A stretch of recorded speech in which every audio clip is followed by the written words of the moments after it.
and a really warm welcome to Big Questions this lunchtime. It's really great to see you here. My name is V, and do keep coming on in.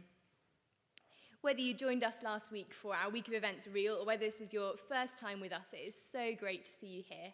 Like Real, we want to have a space now where we can be really honest with each other as we think about some big questions about life and the claims of Jesus. So this lunchtime, we're going to be thinking about the concept of trust. So how can we decide if someone's telling the truth? And how do we apply those principles to the claims of Jesus? In a moment, we'll be having a short talk, and after that, there'll be some time for questions. So please text in your questions to the number that you'll see here on the lectern and on the pillars around the room. We'd really love to know what you think and have a conversation, so please do be texting in during the talk. It's really great to have Dr. Tom Simpson here today as our speaker. Tom is the Associate Professor in Philosophy at the University of Oxford, but he did study in Cambridge, so that's okay. And he also previously served in the Royal Marines. So thank you so much for joining us, Tom. Over to you.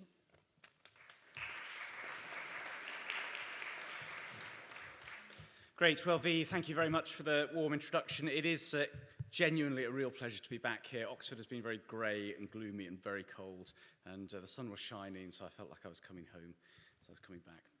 So I've been a philosopher for a number of years, and when I was a baby philosopher as an undergrad, one of the things you get kind of inducted into is the classic Enlightenment vision, which is find things out for yourself. And some of you will know the motto of the Royal Society, nullius in verba, on no one's word. And Descartes' project is to build up a sure and certain foundation for knowledge from the base. And this is very attractive initially, and the more I thought about it, the more unreal the whole thing comes to seem. And the reason for that is, when you actually think about it, where does most of your knowledge come from? So there's a certain amount of knowledge you get by kind of bumping into the world as you walk around from your sense perception, and you can kind of work a certain amount out through rational deduction, mathematics, and so forth. But most of what we know comes by being told by other people. So most academics, in my experience, are addicts to the BBC News website or Guardian website or whatever it is. And every time you log on, you are getting knowledge from what other people are telling you. And this is a really profound reversal of the traditional Enlightenment project.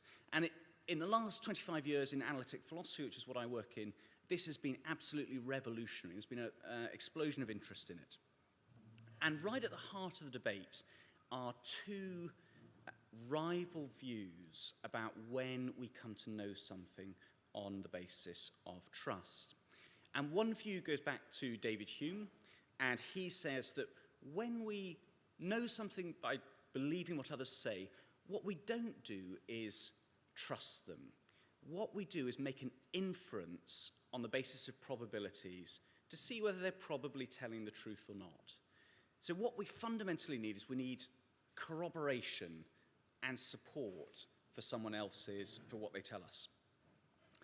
And if anyone tells you that Hume's right, which is sort of what you learn in the ether in philosophy, you should always go and look at what Thomas Reid says, who was his arch critic at the time. And Reid says, look, this can't be right. There's got to be some kind of default presumption of trust in what other people say. Now, why would you think this? So one is just common sense. Another is, all of us have been children, right? And we've grown up into the world, and we've learnt what it is fundamentally by trusting what our parents, what our carers have told us. And thirdly, there's ultimately the impossibility of checking everything for ourselves. So this kind of division is right there at the heart of contemporary debates. Now, I thought this was very interesting. I've sort of written a few papers about it, and I'm a Christian, so I read my Bible, and do you know what? I suddenly discovered that one of the accounts of Jesus' life had anticipated pretty much exactly this question about 2,000 years ago. And the writer of this account of Jesus' life, it's in John's Gospel, John's the writer, come down to us from history, and he is explicitly exploring this tension between these two rival views. And what I want to do very swiftly, and it doesn't have the time we deserve, but I want to just open this debate up to you within the gospel and then see what the significance of it might be for us. So you've got these little booklets. These are copies of the account of Jesus' life as recorded by John in front of you. And I'm just going to invite you to open 2 pages and compare them. So the first is page 30. And right at the top of page 30, we get this statement. So this is Jesus in discussion with the religious leaders of his day.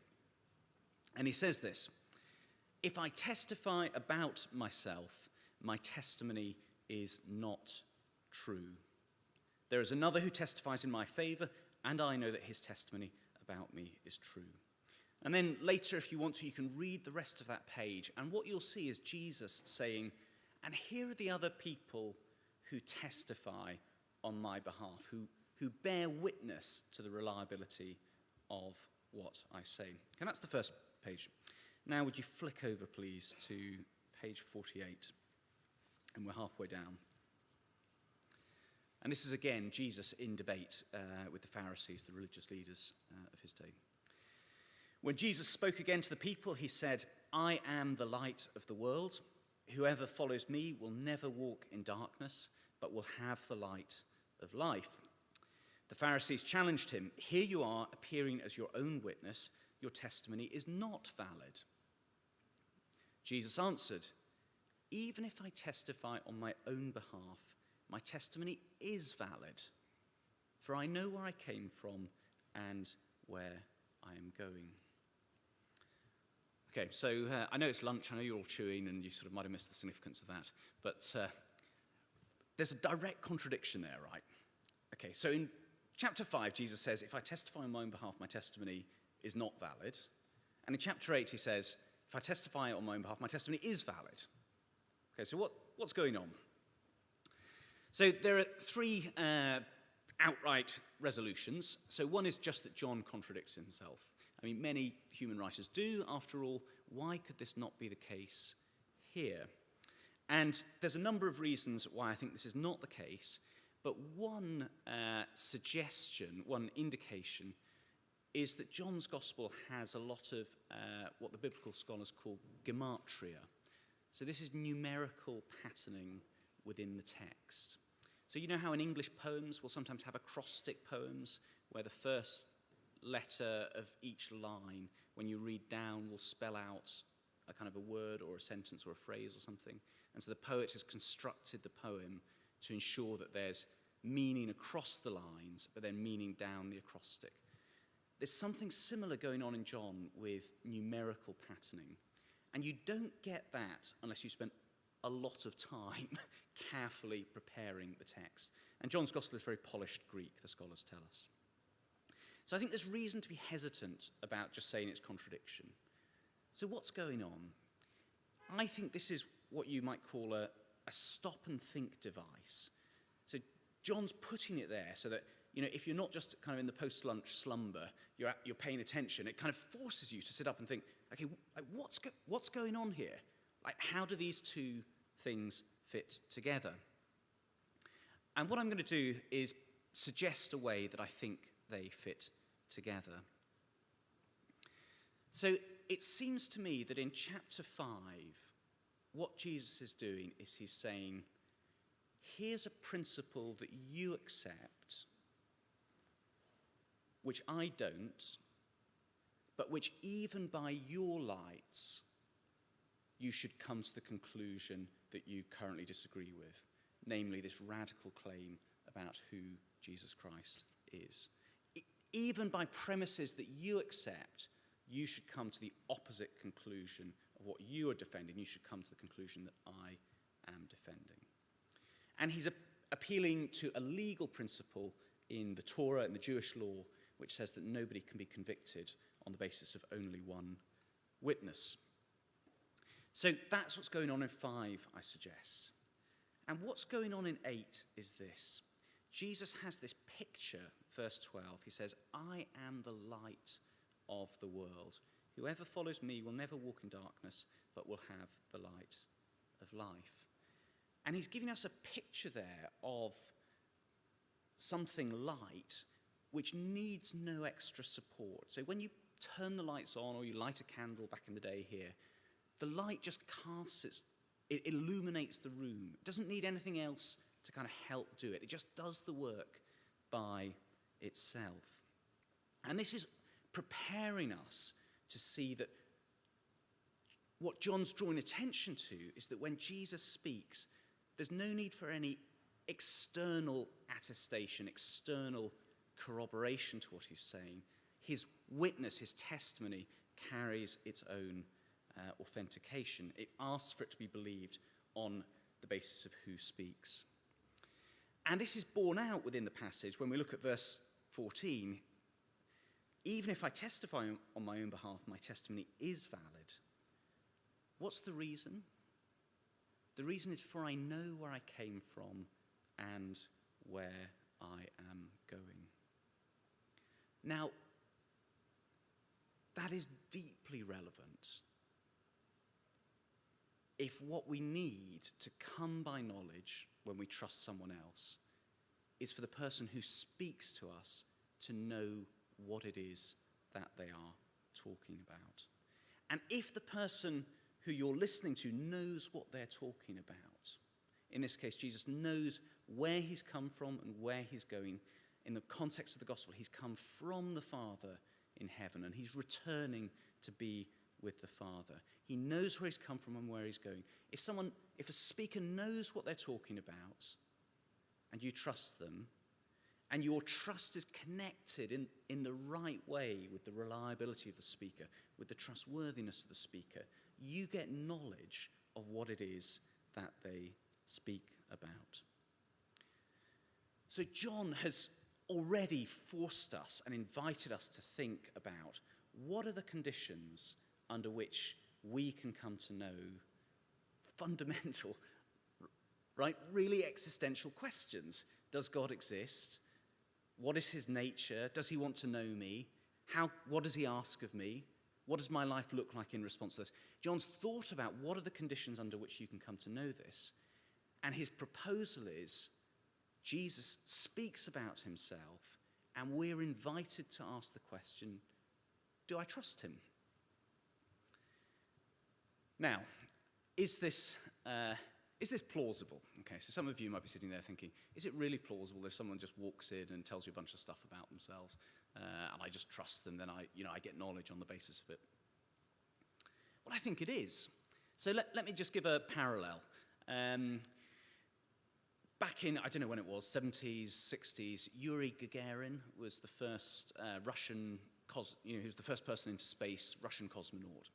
And there was a period of time where Gagarin was the only person who could say anything about what it was like to be in space. And maybe there are some facts about what happens in space that couldn't have been worked out beforehand, but he witnessed when he was there. Gagarin comes back and he walks in and he says, look, this is what happens when you're in space. There's sort of the peas fly everywhere when you kind of open the packet. And you're invited to ask, do you trust him? So it seems to me you can definitely get knowledge of what it is that he's talking about. And you can get knowledge if your trust is directed at a trustworthy speaker. So what is it that we're looking for when we're thinking about a trustworthy speaker? We're looking for someone who knows what they're talking about and someone who's not going to lie to you, who's going to speak truthfully.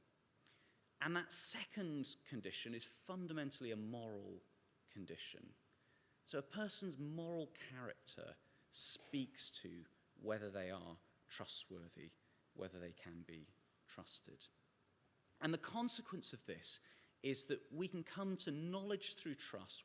So we can know what philosophers call propositions. We can have propositional knowledge, but we have it through a relationship with a person, a directed person-to-person relationship. And on the basis of that, we can come to know. And, one of the questions I've had, I came up to Cambridge as an undergrad as a philosopher, and sort of I was wrestling with questions of why exactly am I a Christian? And obviously, I thought 3 years of undergrad philosophy would be enough to kind of get conclusive clarity on this. And, I thought I was pretty smart, and, being at Cambridge, sort of, you're in the top 1% or whatever, yada, yada. And after a while, I came to think, well, look, this can't be right. It can't be that God wants, if God exists, it can't be that he wants us to come to know him through arguments that only those with high IQs can work out and can kind of work out whether they're valid or sound. And the sort of debate in the seminar, that can't be right, that's how God wants us to come to know him. The way he must want us to come to know him is a way that's universally accessible. And this is something that every single one of us here, every single person you meet on the street, back home, wherever, around the world, every single person is in the business of making judgments about whether the people they are talking to are trustworthy. Now, what's the significance of this in terms of thinking about, this little book and the kind of the bigger book that it's part of, which Christians call the Bible? Is it rational to stake your life on this? Well, what's very important to understand is what the step of trust is that's being asked or being invited. There's an initial step, which is, do the 4 accounts that we have of Jesus' life reliably show who he was and what he says? That's one step. And then as I read about this man who walked the earth, who said a bunch of stuff, who went to the cross and died, and whom his disciples said rose to life again, as I read about that life, do I trust him? Do I trust the person of Jesus? And that's an interpersonal step, which doesn't really depend on, so long as the book gives you reliability, that personal step is the same act of trust that we make on a simultaneous level. Let me give an analogy. Suppose Winston Churchill made some claim about how World War II was won. And you're asked, do you believe Winston Churchill about this? So suppose you've got 4 or 5 biographies of Churchill which all confirm that he said this. You've got multiple attestation to him saying this. Do you then believe Churchill when he says this is how World War II was won? Well, that's a different matter. That's a question of what you think about Churchill. And that's a matter that all of us is able to make when we think about someone's epistemic competence and their moral character. So let me just draw to a conclusion. There's plenty of other work to do, to think about here. It's not like I've settled all the questions. Some of you will be here just inquiring, thinking, is this for me at all? And there may be a bunch of other questions that demand rational inquiry, such as how can a good God allow evil and suffering? There's lots of other questions that need to be thought through and answered. Is the life that following Jesus offers, is it a good and a flourishing life? But at the heart of it is an invitation to ask, do I trust this person? And that's something that isn't, for some people it's answered very quickly, and for others it takes time to investigate and to read about Jesus. And actually one of my best friends, in fact, best man at my wedding, he went through exactly this process over a couple of years, and it was actually John's Gospel again, that this account we have here. He was on the Circle line in the Underground in London, and he sort of got halfway round, and he was so transfixed by the person of Jesus that he suddenly realised he's missed his stop. He was sort of 45 minutes past his stop. He thought, better just stay on round, carry on round. And he was so transfixed by this person who cared for those around him and who sacrificed himself and was in command of the situations he was in, and who went to the cross willingly and died. And it was in that encounter with Jesus that his life was turned around. And for those of you who are thinking about, whether this whole Christianity malarkey is for me, can I just say, there's nothing else we've got to offer. Like, the only thing we have to offer is Jesus Christ. That he is who we have to offer. And if you read his life and encounter him in that and think, this is not for me, then obviously I disagree, but I respect your judgment, and that's all that's asked. But I invite you and I challenge you. There's life here. It's not an easy life, but there is life. There's life, and it's transformative. And I plead with you to take this very seriously indeed. So I think we're going to go into Q&A in a minute. And what I think I'll do is, if we may invite you on your tables, just to take a minute or two, talk to the person next to you, think about what question you might want to ask. And if you're not sure, here's a question that I have for you. So the question is, what would it take for you to take Jesus at his word? What would it need for you to come to the view that he was trustworthy? Great, and I'll look forward to those questions in just a couple of minutes.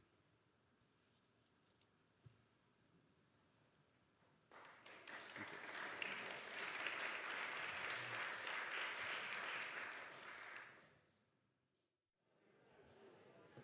Great, we're going to make a start on questions now. Do keep texting them in. We'd really love to hear what you think, but I'm going to start with one here. So anyone can say the same words as Jesus said. Anyone can claim the same as what Jesus claimed about himself. What makes his testimonies about himself special? Great, thank you. So I think this is why it's important that what's come down to us is not just like the transcript of Jesus' sermons, if I can put it that way. So we do have a couple of times when Jesus was teaching, sat down on a hill and taught, Sermon on the Mount, that sort of stuff. And we want to know what Jesus thinks about that. And we want to know in particular what Jesus thinks about himself. And there's an awful lot that's said in that. But it's, when we're generally making the question of do we trust someone, sometimes it's a very limited issue. And the context will then be enough to say that, okay, they're not going to lie about this to me, or they've got some kind of institutional affiliation which says they're an expert on this area, and that's reasons to trust them. But when it's much more fundamental existential claims like this, what we need is the witness of a whole life. And it's the witness of a whole life that then stands for, this is the person who's doing the talking. So the thought here is that it's as you read of Jesus, you learn who he is across the whole of his life. You see in my view, the integrity between his life and what he said, and not just that, the context both before in terms of coming in with anticipated by God's dealings with the Jewish people, the Old Testament scriptures, and then what happened to his disciples afterwards. That whole context then bears corroboration, adds weight to the reasons that we have, in my view, to trust him. Great, thank you. We also have a mic going round, so if anyone would like to come back on that or ask another question from the floor, do just pop up a hand. Anyone want to ask a question from the floor? No. Oh, one up here. Yeah, just wait for the mic to come. Is it okay if it's a different question? A new question? All Sorry, good. I feel a bit bad.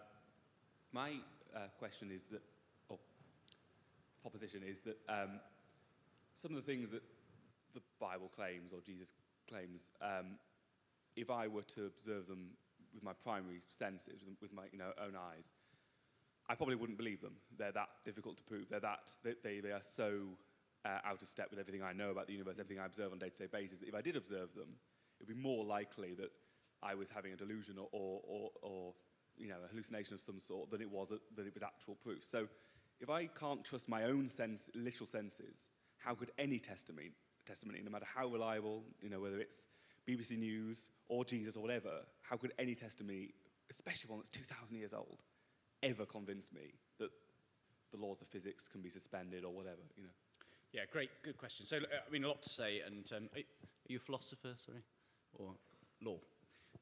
So the argument you've given is, have you read David Hume, or, no, sorry to put you on the spot, but this is nearly identical to David Hume's argument, and in fact, the modern debate about the epistemology of testimony started because of Hume's essay on miracles.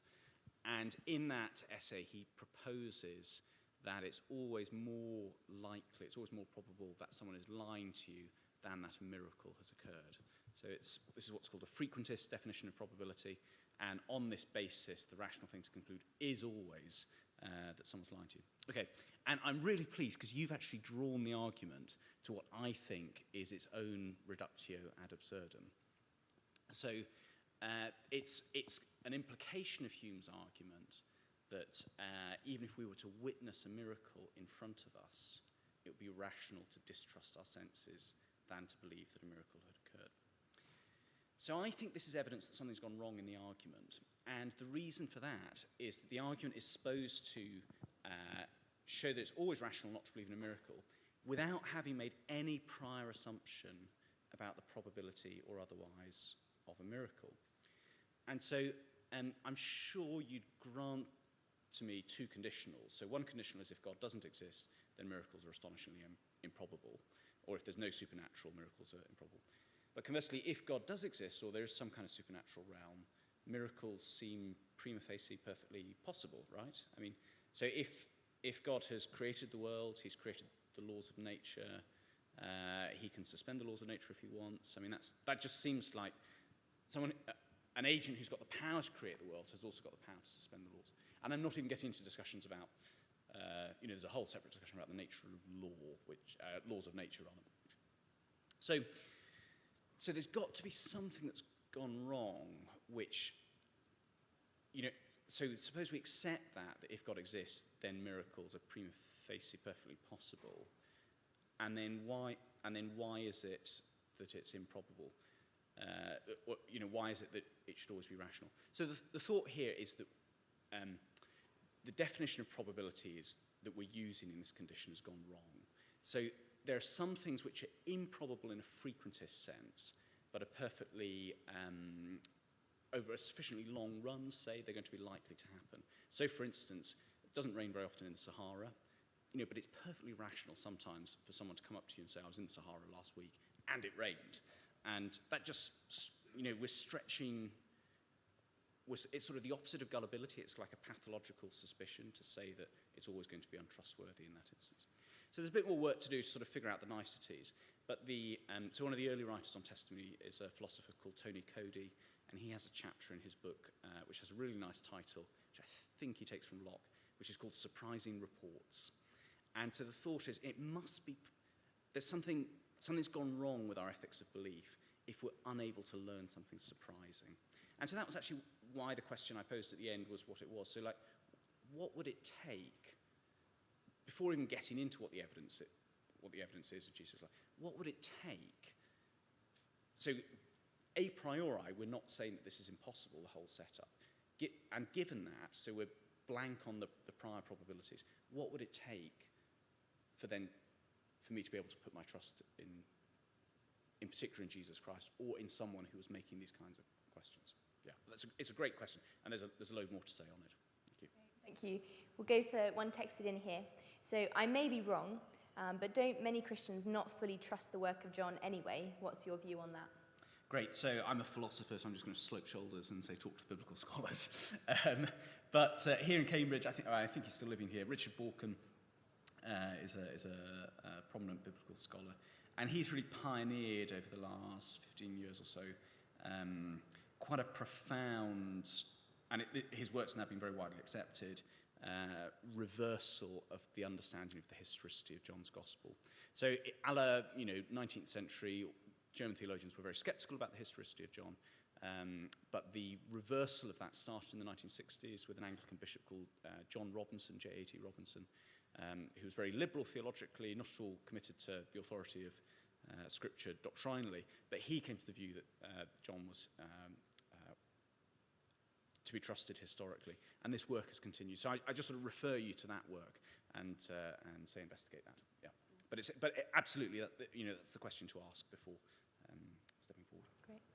We've got time for one more question. If anyone asks from the floor, or we can go for one text in. Great, over here, please. Thank you. You mentioned that something has gone wrong with, was it our ethics or our morals or our probabilities? Ethics of belief. Yeah. Ethics and belief. But if you take, for example, the number of things that people have thought were miracles throughout history, for example, I remember every few years there's something about a statue of the Virgin Mary bleeding from her eyes and tears that ends up turning out to be paint, or some pranksters going around doing that, and a million other things that people believe. If you look at, for example, the evangelical churches in America, where they, heal cancer patients who turn out not to have cancer or die a few weeks later, etc. There's a lot more reason not to believe a supposed miracle in front of you than there is to believe it. So I don't really think there's anything wrong with not believing, with not thinking there's more to this than what meets my immediate eyes. Yeah, great. Can I just say we've got about one question, 1 minute, so kind of... Be brief. Yeah, that'd be great. Thank you. So let me just try and order my thoughts.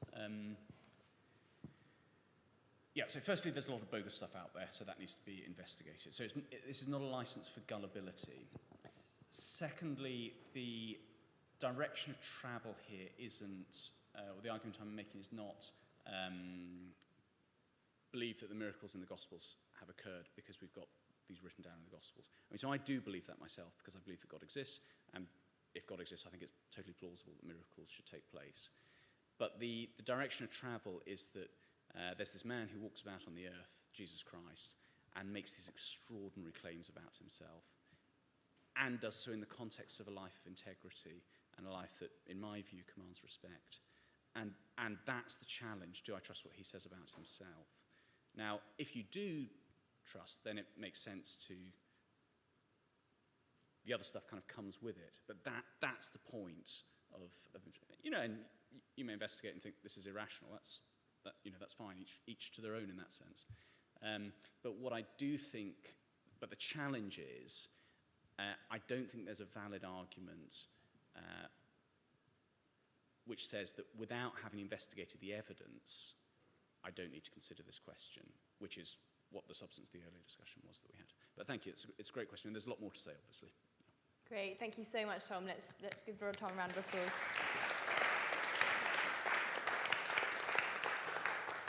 And there really were loads of questions texted in, especially at the end, that we didn't get time for. And there's really no rush to get away. We're going to have snacks coming out onto tables, so do stick around, do keep talking. Tom will be here, and he'd really love to meet you and hear your questions as well, so please make the most of that. And if you would like to look into this more, there's a table of books at the back that might kind of help you with that. So there's 2 that I want to point out. So this one, Can We Trust What the Gospels Say About Jesus, is a great kind of starting point. It's really short, really readable and helpful for that. And then this one's a kind of a bit meatier, goes into more depth. The New Testament documents, are they reliable? So they are free for guests of the CU to take away to look into that question of the reliability of the texts. But as Tom said, please do take one of these copies of John's account of Jesus' life away and read them. That is a great way to look into it. And one way of kind of reading that is to join us on Monday evenings for the rest of term for Real Lives Continued.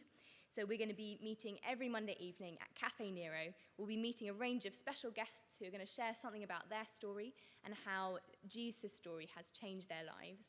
And as part of that, we're going to be looking at the account of Jesus' life and his story together in discussion groups. So we'd really love for you to join us for that. There'll be flyers as you leave, so grab one of them and come on Monday evening.